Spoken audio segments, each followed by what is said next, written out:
What's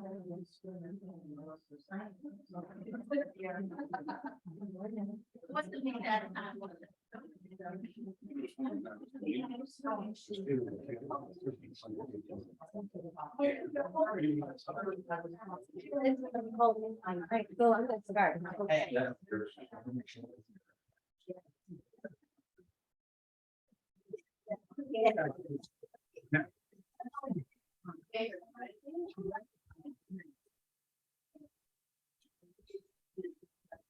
Good morning and welcome to everyone this morning.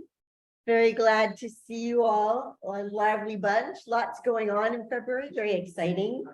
But we're so glad to see all of you this morning, and we do have a special event going on in worship, which is Gail Murphy will be talking to us a little bit about the ministry that we have covenanted with her to do in the wider community. So we'll be hearing about that a little bit. But right now, let us gather our hearts and our minds and our thoughts so we may worship together.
If you're able, I invite you to stand and join me as we call each other to worship.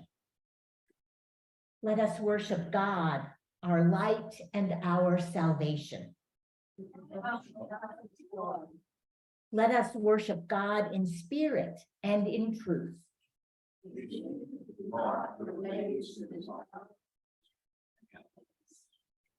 And let us raise our voices together in our hymn.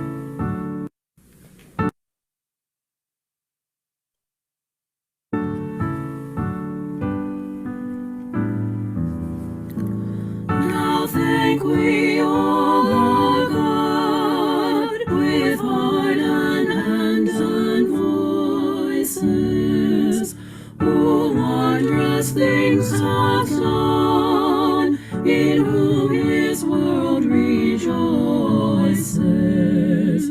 who from our mother's arms has blessed us on our way, with countless gifts of love, and still is ours today.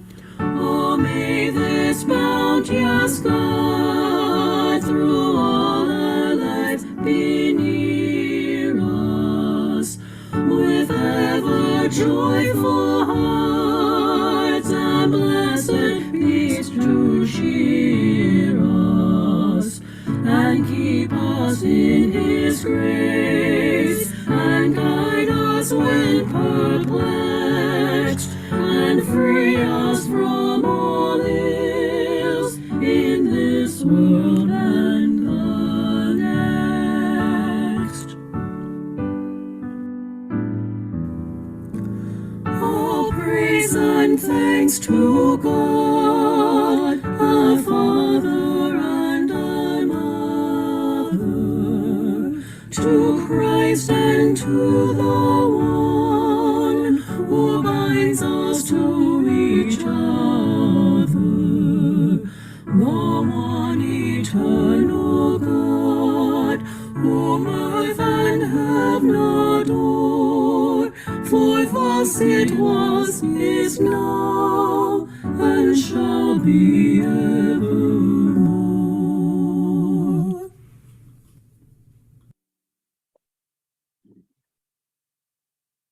Let us join together in prayer.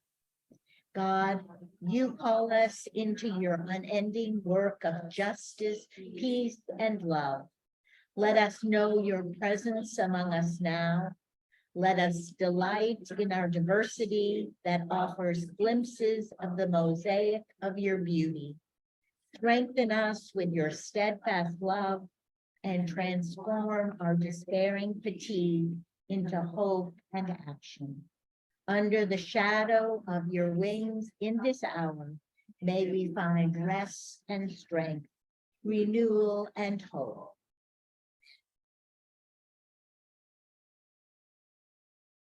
You shall love God with all of your heart and with all of your soul and with all of your mind. This is the greatest and the first commandment, and a second is like it. You shall love your neighbor as yourself. On these two commandments hang all the laws and the prophets. God has instructed us in these great commandments, but we have not always followed them.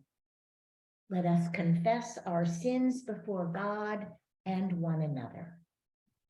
God of mercy, we confess that we have sinned against you in thought, word, and deed, by what we have done and by what we have left undone. We have not loved you with our whole heart and mind and strength. We have not loved our neighbors as ourselves. In your mercy, forgive what we have been, direct what we shall be, so we walk in your ways. Through Jesus.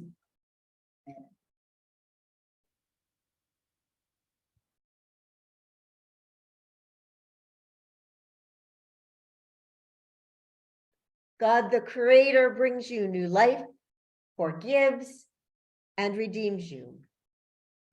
Take hold of this forgiveness and live your life in the Spirit of Jesus Christ. Amen. Amen.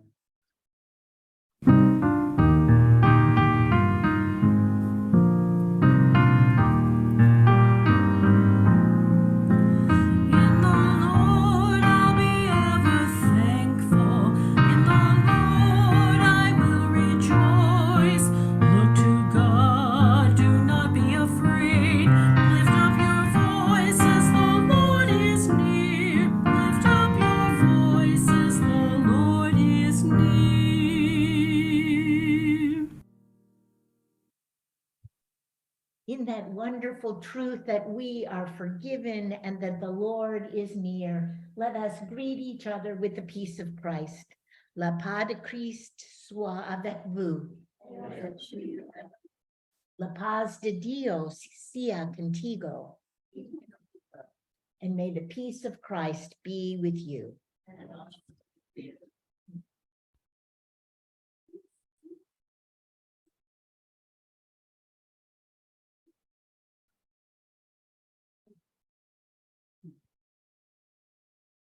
Peace to everyone online. Roy and Linda, good to see you, and Brad and Roberta. Wonderful to have you with us.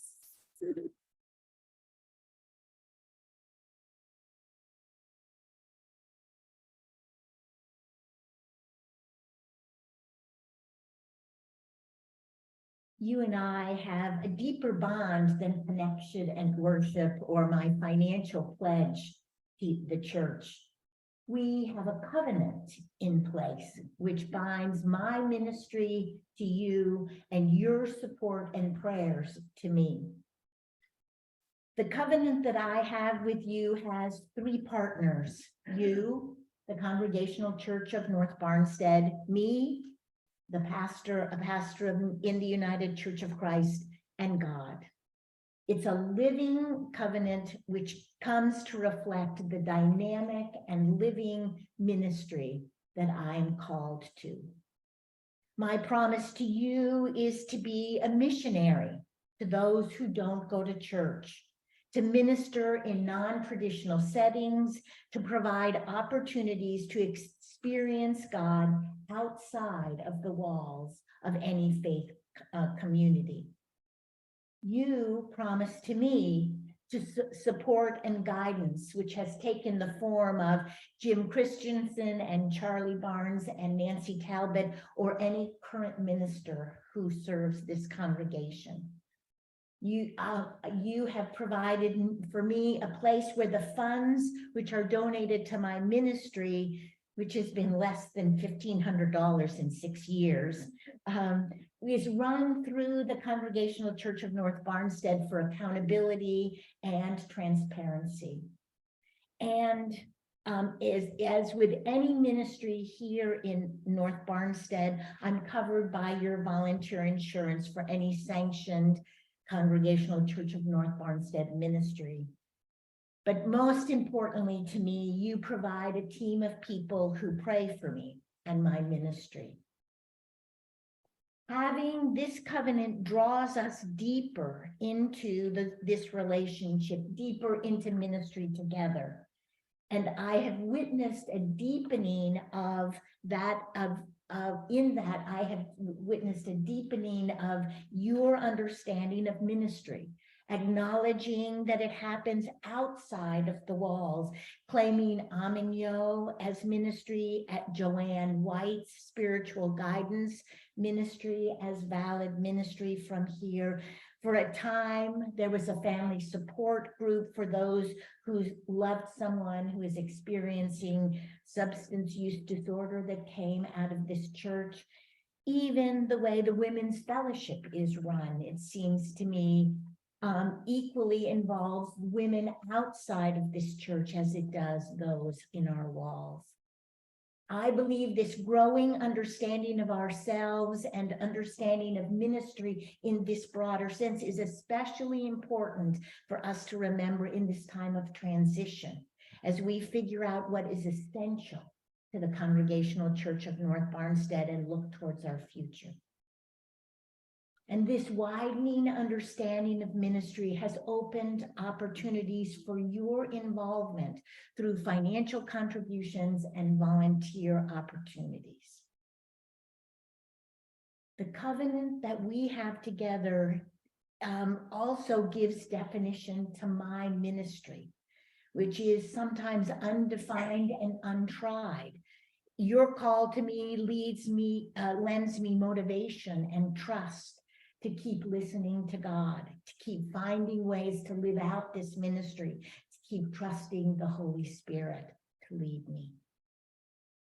And what this covenant does is give me a spiritual home, a place where my spiritual grounding is deepened.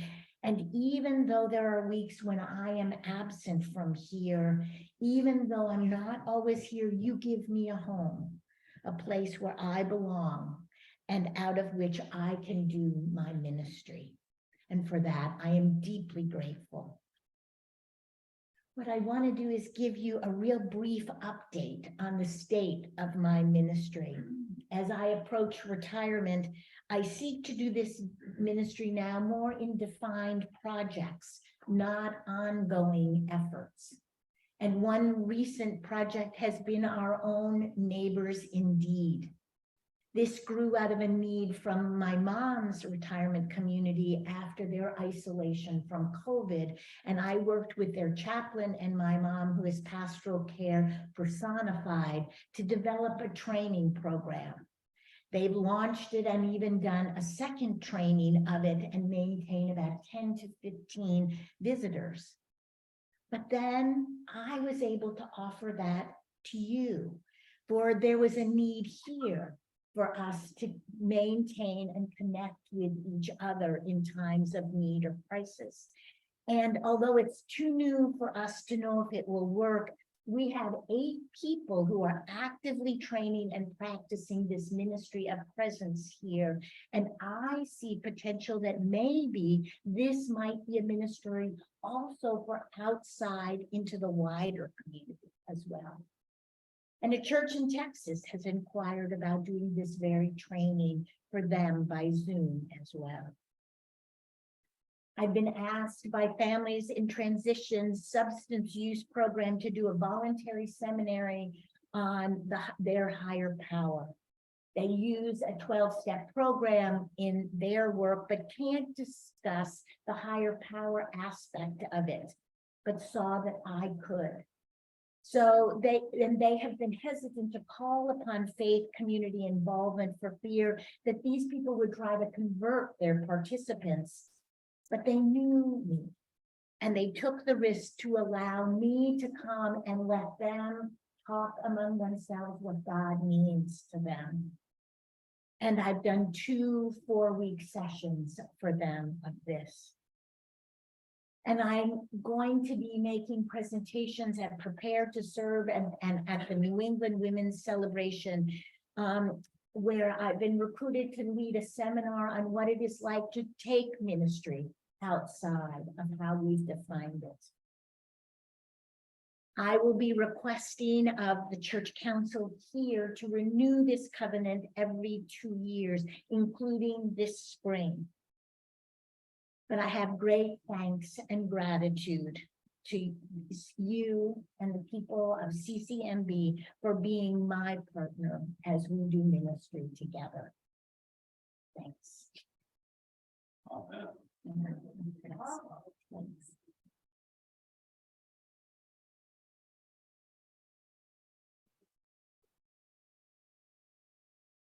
Thank you, Gail. That was very thoughtful.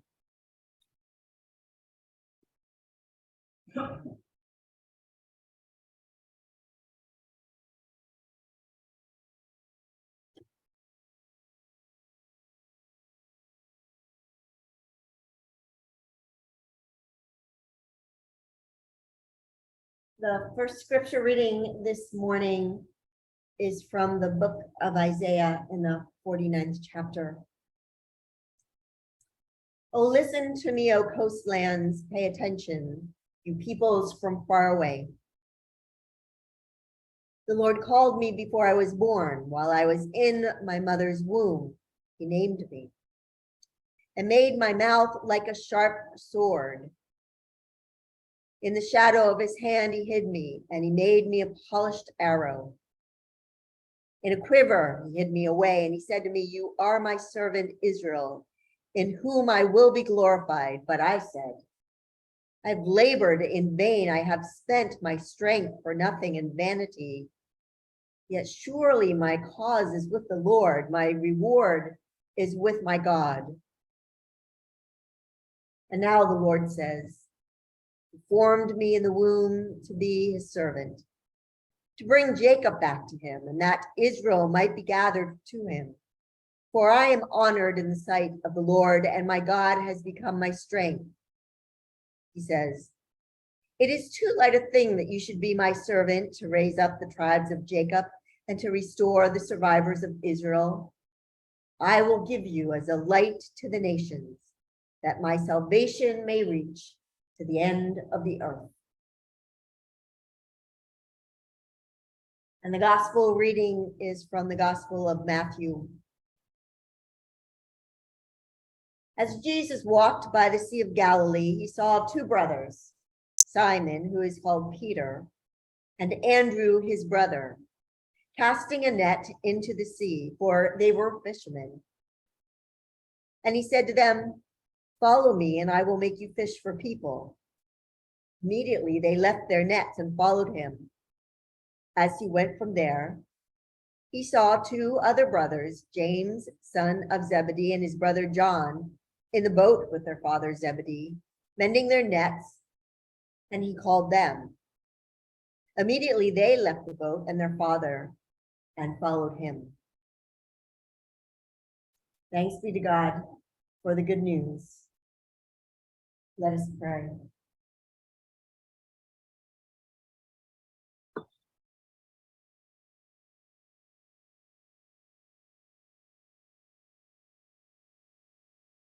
God of all, as we listen to your words this morning, we hear the strong call that you have for all of us. I ask within that call to serve, to proclaim, to love, to care, to fellowship, that the words of my mouth and the thoughts of all of us are acceptable to you, our strength and redeemer. Amen.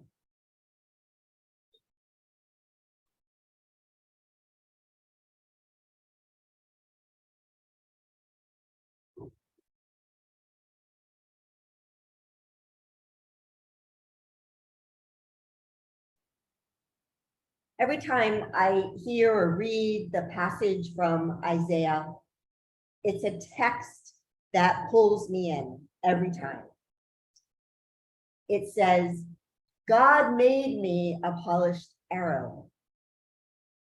God gives to the servant everything the servant needs to hit the mark, to share with others what is good and right, what will lead to light and life. And then the servant says, in God's quiver, I was hid away. So we know something is not working. The servant feels like something is just not going as it should. And the servant is frustrated and lets out, I've labored in vain. I have spent my strength on nothing and vanity. Now, I've said that, not exactly in those terms, more in English vernacular and maybe with some salty language mixed in at times. But I feel a kinship with this servant of God. This servant knows the frustration of doing the absolute best they can, using all the gifts that God has given them for some project or some situation, sharing something of God with others and with the world, but it ends up with what we would call a big goose egg. Now, no one knows for sure who this servant is. When Isaiah says, I, he may be speaking for himself. Sometimes it seems like he's speaking for God. And then he speaks of an unidentified servant of God, someone chosen by God and who has suffered. And that makes me think about Jesus, because this servant in a later passage in Isaiah is called a man of sorrows, a lamb led to slaughter. So these passages about the servant basically shout Jesus, at least to me.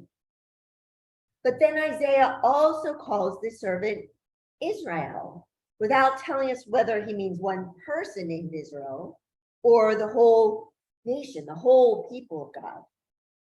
But in this passage, the servant is despairing, without telling us whether he means one person named Israel or everyone. His servant is convinced that he has wasted his gifts. He's got nothing done. His words, which are like a sharp arrow, a sharp sword, are not able to cut through anything. Whoever this servant is, Isaiah speaks to all of us who are God's servants in the world. Every one of us is a servant of God, called not to hide our light under a bushel, called to be witness, called to bear God's spirit. Now, some of us may have more and different gifts than others. We all do have different gifts for our servanthood, but none of us are excused from gifts that God has given us. The moment we are baptized or confirmed, we are called very clearly to be God's spirit in the world. And the very fact that we are still here means that we have not resigned from that call. When I think of servants of God, I often think of those who continue the work, ongoing work of justice and peace.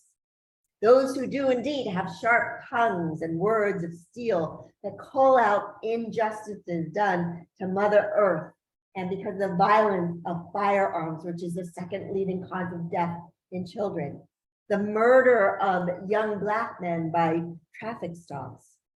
However, they're crying out when they do that.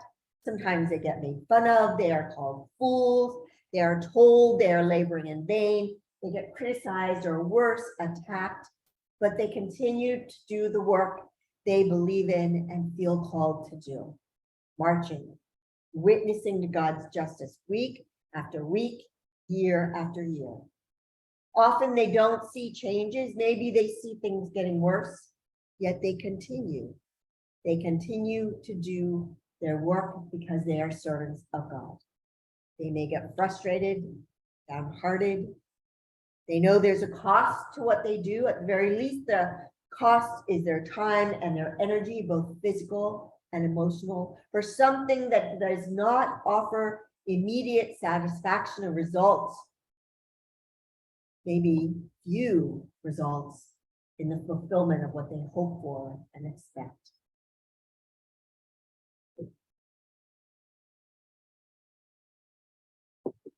I've been in the church my entire life, the UCC my entire life. And I know church people, clergy and lay people, who say things that come straight from the arrow of God's quiver. They are ready to pierce through the mission of a future endeavor or a difficult situation or conflict with clarity and purpose, but their words just fall to the ground and get stepped on. They end up saying, I have spent my strength on nothing and on vanity. What servant of God does not know that? Whether you're trying to help someone in need who just keeps making things worse for themselves, or sitting on a committee and giving bold and energetic statements, but nothing seems to get done and it doesn't go anywhere. Or you can continually lift up an idea that's so close to the mark of God and how God would want us to be, you can almost touch it, but it just falls and crashes.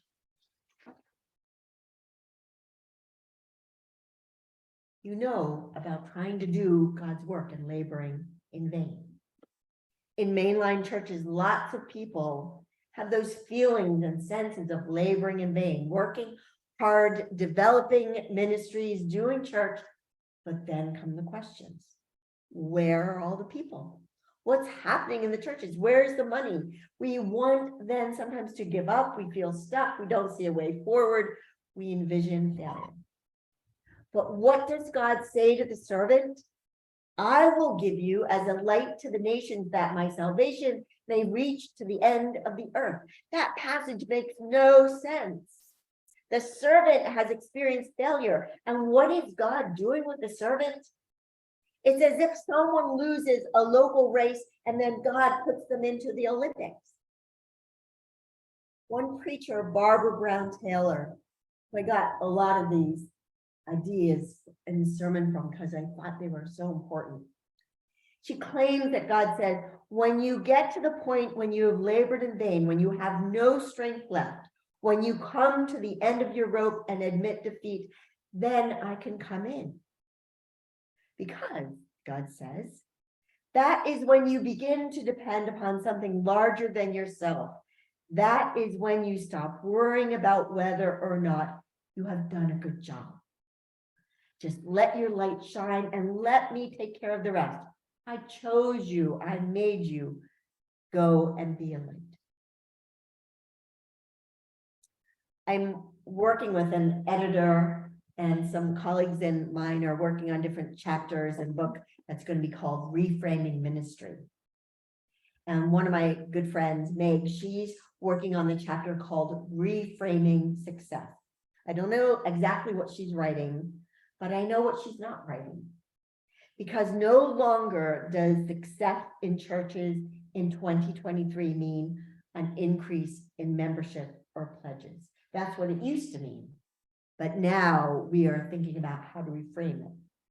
And I think that our understanding of success is way different from God's understanding of success. Someone who greatly impacted my life along with many other people's and is a friend of Charlie's. Alan Miller was a retired conference minister and he died this past fall. And Alan and I, we grew up in that same church all our lives. And interestingly, when he was 26 and became a minister, he was an associate pastor in that same church. And like all good associates, he ran the youth ministry back in the day. And I was living at home and I was going to a local college. And so I was a youth leader in my church. And Alan would take all the youth and us youth leaders, and there were a couple of other couples also, to retreats. And we had all the fun and games and skits and the shenanigans that would happen on those youth retreats. But we also had some quite deeper conversations. And I remember at those times, I just had such a sense of aliveness. And I thought, oh, this is what I want. We just had such a sense of care and belonging that I never felt anywhere else in my life at that time. And at one of those gatherings, I said to Alan, I said, I just don't get church. Because I just didn't think there was anything different about people in church than the rest of the world. I mean, I would hear my dad coming home from these consistory meetings, upset and angry about what had gone on. I was a young adult, very involved in the church. I wanted to serve on church leadership, and they said, oh no, you're too young. And so I told Alan, I said, you know, I just think they're all, church people are just a bunch of hypocrites. But I recall that at this retreat, when I said, I just don't get church, Alan looked at me with a very quizzical face and said to me, this is church. The retreat is church. And at the time, age 19, I don't think I exactly got what he meant, but I thought about what he said. And it took me time. And eventually, what I heard from him was the retreats, our being together, when we care about each other, when we feel like that sense of belonging, when we have that spark and that aliveness we feel, that's church. That's the best of church. And it kind of began to sink into me what church and Jesus and faith is all about. Now, I think, if God calls us to be light to the ends of the earth, what do I have inherent in me? What is a God-given gift? The spark, the light, the fact that I can witness to those times when I have felt God's red-hot love surrounding me and had that deep sense of belonging and caring and joy and aliveness. What if the real sign of our witness to God is not how much we accomplish, but our own lightness of being, our own reflection of the bright light that God, who has chosen us and lit us up and sends us into the world like candles into a dark room? If this is true, then our labor in vain is our own doing. And when we focus on what we've not done and what we've not accomplished, we have spent our strength on nothing. It is God who fills us with what we need. It is God who calls us. So would it not make sense for us to remain as close to God as we can? Hidden in a quiver? No. The red-hot God who created, loved, and saved, and continues to do all those things, has chosen us to reflect and shine, to sparkle, and to be the light in the world. Amen. And may these words preached in God's name give to God glory and honor.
As we come to our prayers this morning, I do want to have a prayer of thanksgiving for this congregation who's had the imagination enough to send Gail out into the world to use her gifts for ministry. I did experience one of her ministry gifts when she helped to lead a service for those who are unsheltered, that we call homeless, in New Hampshire in November. And she did a lovely job, and I believe it's an important service. So that was one of the ministries I saw her do in the covenant with us. So I give thanks to God and for you and for her in this ministry. God of all, hear our prayers.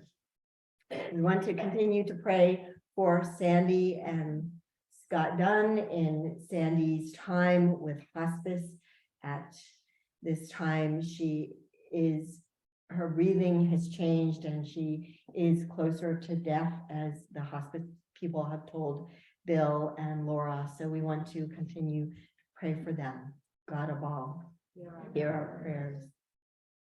And we want to offer prayers both of thanksgiving and thoughtfulness in the going forward of, we have a gentleman named Joel Eaton, who's an American Baptist minister who has felt called to ask for privilege of call in the United Church of Christ. So we will have an ecclesiastical council for him this afternoon. So we want to pray for Joel and all the delegates at the ecclesiastical council for our thoughtfulness and our finding a way forward to welcome Joel into the UCC. God of all, hear our prayers.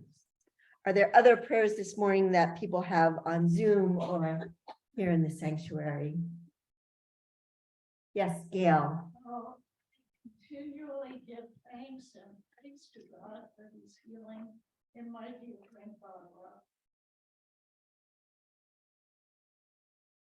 Thank you, Gail. Prayers for Gail Whittemore's friend Barbara, who continues to heal from her stroke. God of all, hear our prayers.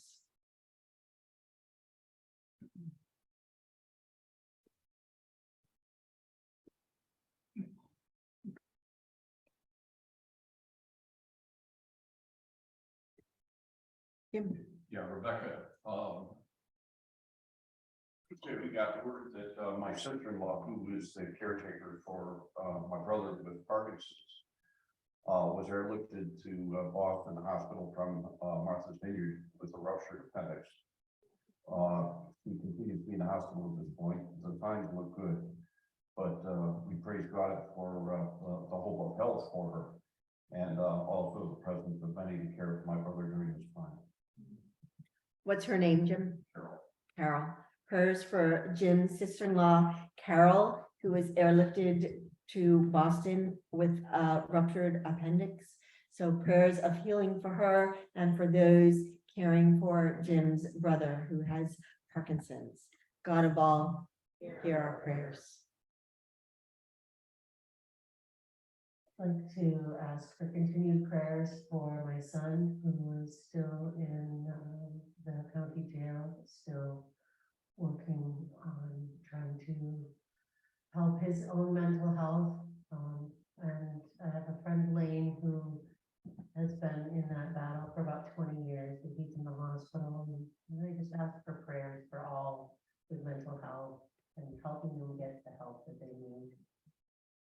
Cashlyn has asked for prayers for her son and a friend who are really struggling with mental health issues and are mentally ill, and prayers that all people with mental illness would get what they need.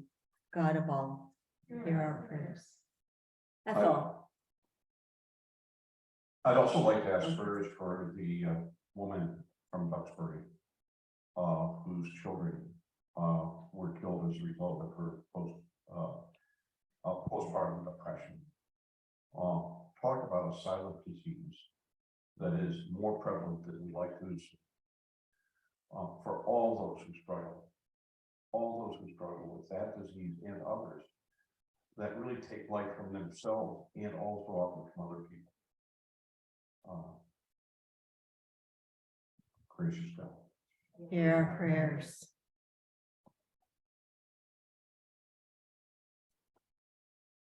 I spent years in Memphis working with one of my clients, FedEx. So I know the Black community very well, or a lot of people in the Black community there. And I've just been heartbroken for them this week, for the families of the policemen who did the beating, for the policemen themselves, obviously for the family of the young man, 29 years old, photographer, who just been out shooting landscape beauties. The healing that's needed there is extraordinary. And so I ask for our prayers for that community. Prayers for the community of Memphis in the shooting this week of the young Black man at the traffic stop for the community and the policemen and all the families. This horrible incident that continues. It seems like it's a continual incident. God of all, hear our prayers.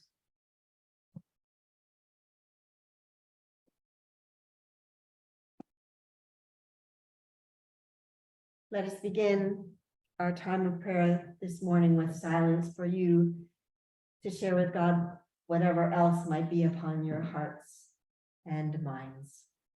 Let us pray.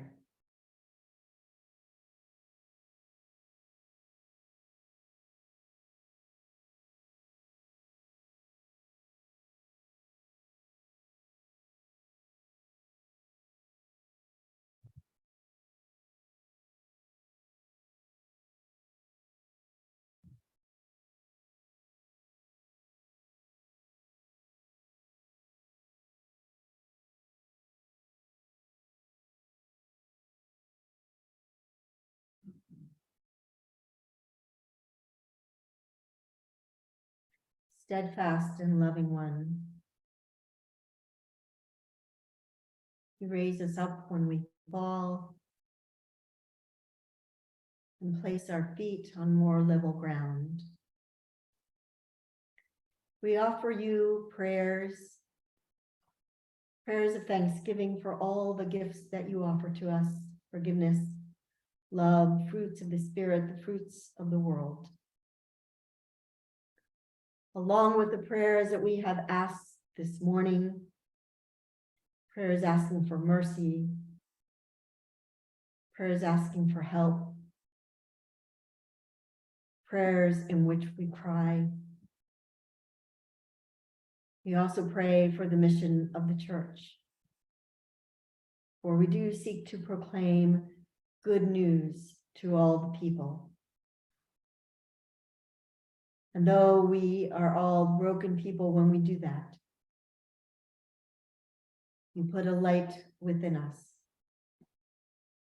so we may continue our work and our exclamation of where there is joy and light and life in the world for others to share. We do pray for the world. There seems like so much to bring to the simple word of prayer, help. From those living at borders to those in war zones. From those living with or sick from the assault on the earth, to those who are assaulted with lies and negativity in their lives, whether it's lies from others or the illness in their heads, those who are mentally ill and they struggle with paranoia and hallucinations. We pray for ourselves, and we want to be prayers of light, so that what is good and right and fit may indeed reach all the corners of the world. And we once again pray for those who suffer and ask that we may hear their cry and respond with care and compassion and mercy. And when it is a challenge to respond, and when we are weary, we ask for compassion for ourselves. Holy God, may we know the brightness of your love. May we know you call us to witness to what is just, to fill our lives with peace and be people of peace with those around us. So we ask that we would be filled with your gifts today, with your grace, so we may indeed bear witness to the light of your love. In Christ we pray and say, Our Father, who art in heaven, hallowed be thy name. Thy kingdom come, thy will be done, on earth as it is in heaven. Give us this day our daily bread, and forgive us our sins, as we forgive those who sin against us. And lead us not into temptation, but deliver us from evil. For thine is the kingdom, and the power, and the glory forever. Amen.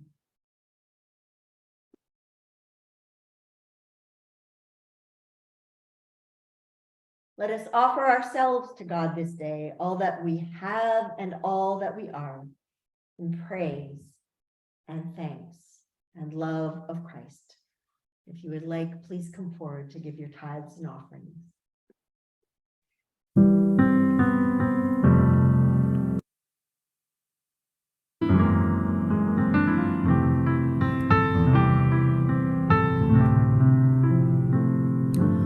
We lift our voices, we lift our hands, we lift our lives up to you.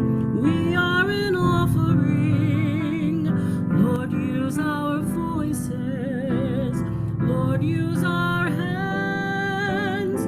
Lord, use our lives. They are yours. We are an offering. All that we have, all that we are, all that we hope to be, we give to you. We give to you. We lift our voices, we lift our hands, we lift our lives up to you. We are an offering. We are an offering.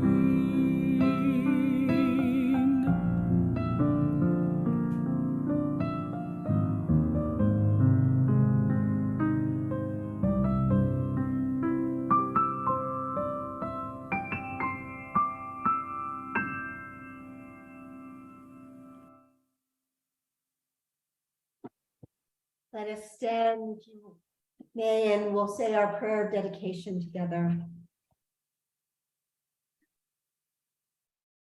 God, we give these offerings in thanksgiving for your creating and redeeming love.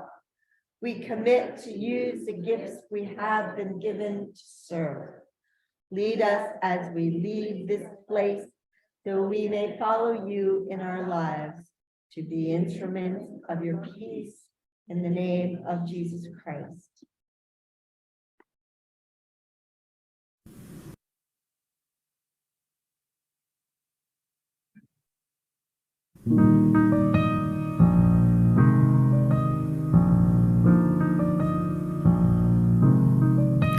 Immortal, invisible, God only wise, in light inaccessible, hid from our eyes, most blessed, most glorious, the Ancient of Days, almighty, victorious, thy great name we praise.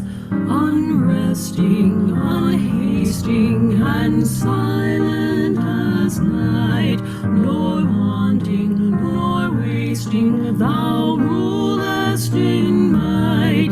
Thy justice like mountains high soaring above, thy clouds which are fountains of goodness and love.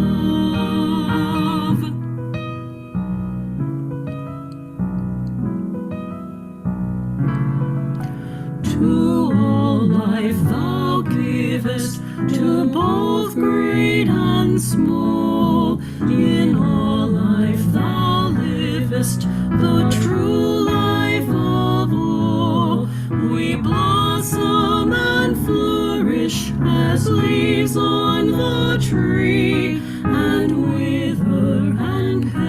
perish, but not change as thee.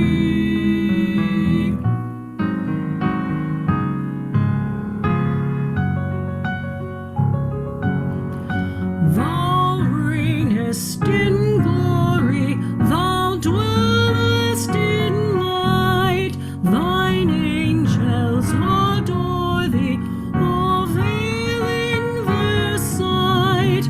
All praises we render, oh help us to see that only the splendor of light hideth thee.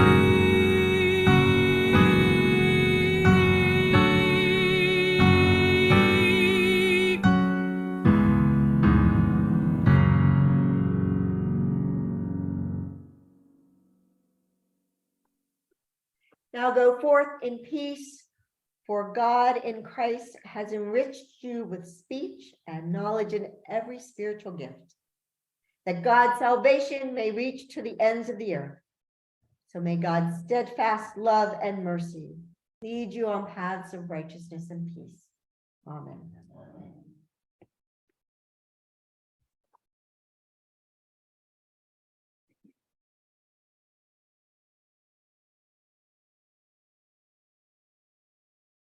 I have a machine, so I will do Emily's job. And so thank you, Gail. Been really wanting to get an update on your work, and I loved your sermons, and it was really nice to have you share the covenant and the structure of it with us today. Thanks. And Rebecca, you never miss. You're just great sermon. And Phil. Junta. How's that? Junta, in case anybody doesn't know. So I sent out something today, this week, saying who was Phil Angelo, because he and I are Facebook buddies, and as a teacher, he doesn't like to use his last name. So that's his middle name. So now I got them all three down. I wanted to tell you, this great idea to go to Greece. We're got 20 people going, but that doesn't mean you can't go too. So some people still owe some money on it. And at this point, if you want to go, you should just order your tickets from the Pittsfield Players. But there are 20 of us going. I wanted to also suggest there's 2 new restaurants open in Pittsfield that I'm hearing good stuff about. One is called Flannel Tavern, and it's the old Parkers. It's actually Chichester, just over the Pittsfield line. But the other one is where the Barnstead book group meets. It's called Over the Moon, Over the Hill, Over the Moon. And it's been a meadery, and it's a place that has live music and great craft beers and meadery and so on. But they just added a menu in the past week. So some of us may want to, anyone wants to take lead, get a few tables to have dinner before that. I also want to, Emily and I tried to get this out in this week's reminder, but it didn't quite work. But Prepared to Serve has a lot of great workshops, especially if you have any new roles here at the church. You might find some real guidance and support for them, besides Gail's presentation and so on. The registration is cheaper if you do it by, I think it's February 4th or 8th, it's $40. And deacons and Rebecca have some discretionary money if that's too much and you'd like any assistance in going, please speak to Rebecca about it. But I think it's the 4th or the 8th, it's $40. And then if you wait until the actual day or later, it's closer to $55. So that's a bit of a difference.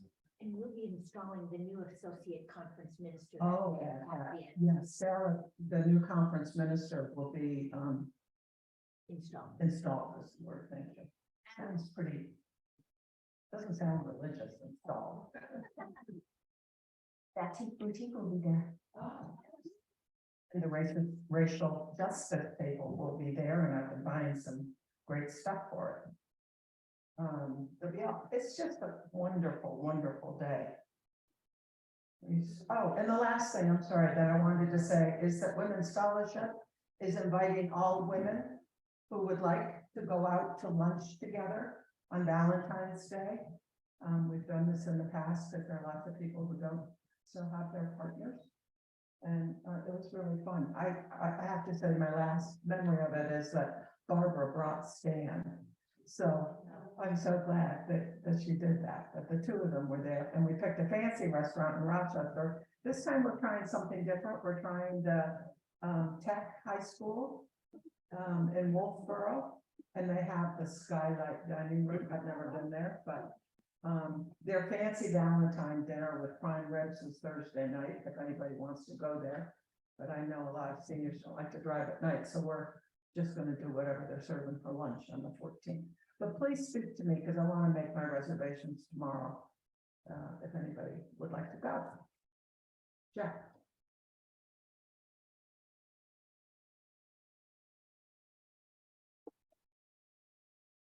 I certainly want to echo thanks to Gail's message and Rebecca. Rebecca, you mentioned this is church, you know, about the youth group. And boy, I'm fully in support of making church portable and keeping it in our backpacks and go to the places where God is already out in the world as well. So at that theme, I'll try to keep it simple, stupid for a moment. But I'm just laying the groundwork for when I preach here I won't be preaching on the 26th of February. But I've had this idea that I've toyed around over the years with what I call the spirituality of photography. And how many of you are familiar with the expression or the meaning of thin place? Okay, a few of you, a good number of you. It's that concept from Celtic spirituality, that idea or place, that even a predictable sacred place where you sense or experience the veil between heaven and earth being very close or very thin. There are many examples in the Bible. In particular, you could think of Jacob's dream. After that dream of the angels coming up and down the ladder, by the way, being symbolic of God communicating with humankind up and down. So it's that thin place, and in reflection, remember Jacob said, surely God is in this place. And so as a way of me reporting on my mission trip to Biloxi and highlighting the Horton Center theme, which is replete with thin places, and thirdly, with my interest in the spirituality of photography, I have a file of about 10 pictures that I call my thin place file. I would like us to think about that day or before that day, sending in a picture of your thin place, that predictable place. It doesn't have to be a place of exhilaration. It can be a time of loss when you sense again the presence of God. That the theological word would be a theophany, where you see or experience God face to face. But to send in a picture that you would get up and speak to, or just write something that could be read, it would share your thin place. So I'll kind of lay the groundwork, and then I'll send out a flyer with some prompts ahead of time. But I'm hoping we can get a good number of people who will spend a minute or two in sharing their thin places, and in that way experience what was it? This is church. So yeah, that'll be on the 26th. Thank you. If you have any questions, please see me, because there will be questions.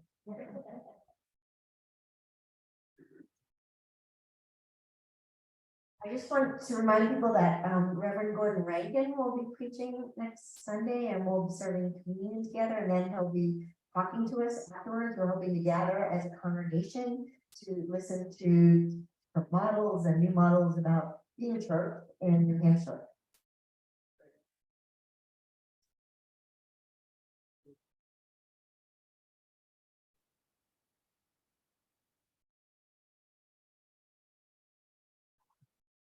For those of you who are Barnstead residents, I am circulating a petition for a warrant article related to the playground that I have talked about for a few years here, and would love to get some signatures right after. Thank you.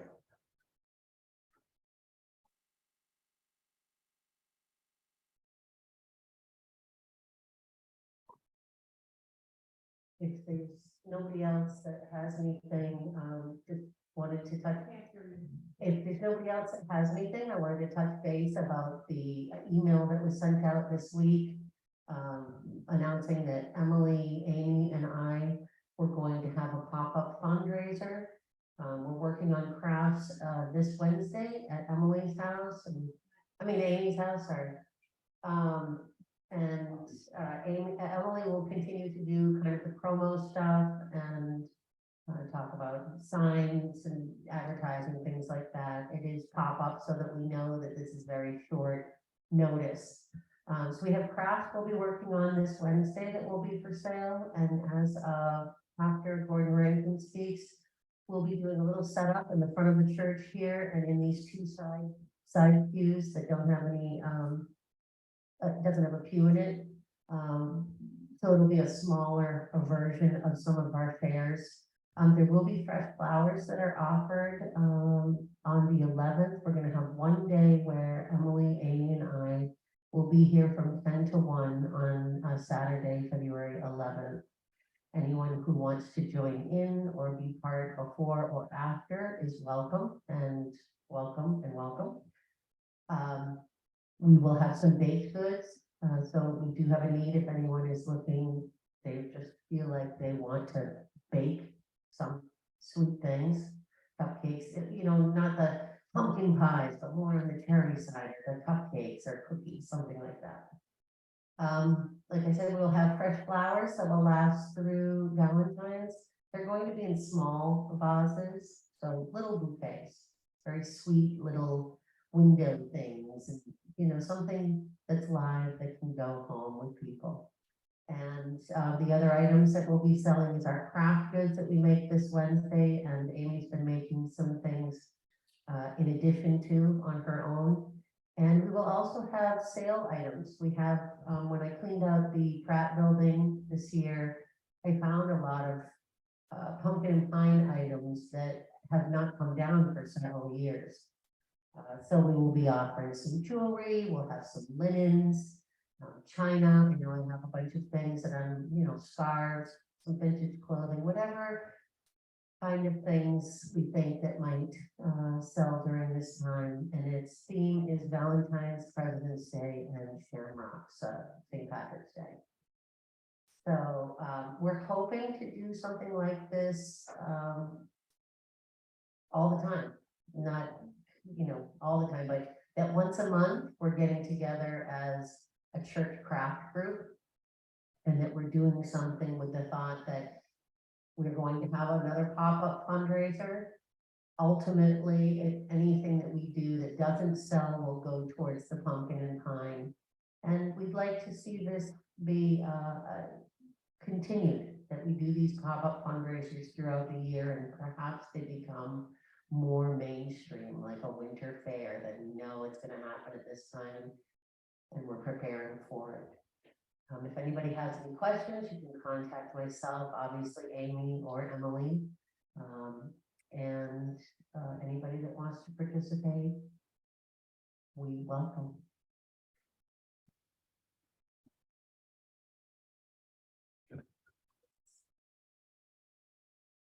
This is an unpaid announcement. One of the things I enjoy doing is driving for caregivers of the Lake region. It's centered in Wolfboro, but it serves people in Barnstead and Alton area, and we are desperately in need of drivers. It is a great opportunity to let your light shine in the community, and in the same way, at the same time you're warming your own heart. I've been driving with caregivers now for about 5 years. I do it once or twice a month. I'll get a telephone call and ask me to take somebody to a doctor's appointment in Portsmouth, or I think the furthest I've gone is up to Portland on that side, probably over to Concord. An hour, 2 hours, probably 2 hours, most maybe 2.5 hours would be the longest that the usual drives involve. Is this for elders or people who are disabled and unable to attend doctor's appointments by themselves? All you need is a willingness to do it. A car that has a seat where you can take a passenger, Okay, and they telephone, so you make contact with the person, tell them you're gonna pick them up at 12 o'clock and take them over and wait for them and come on back later on. And I have met some of the most interesting folk. It really has been delightful. I've heard stories of women who were abused in early childhood and have succeeded in life and overcome great difficulties. I have met young men who were musicians who were disabled and still take pleasure in recalling the days and telling stories of when they stood on stage and performed. I mean, it is every call is touching base with a human being, a brother or sister who needs a little help at this time.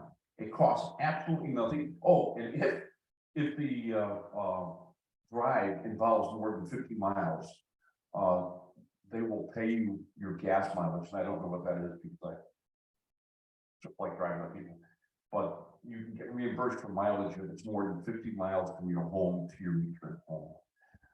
To get in touch with it, call Caregivers in Wolfboro. It's listed. They have an online presence. You can find them in the telephone directory.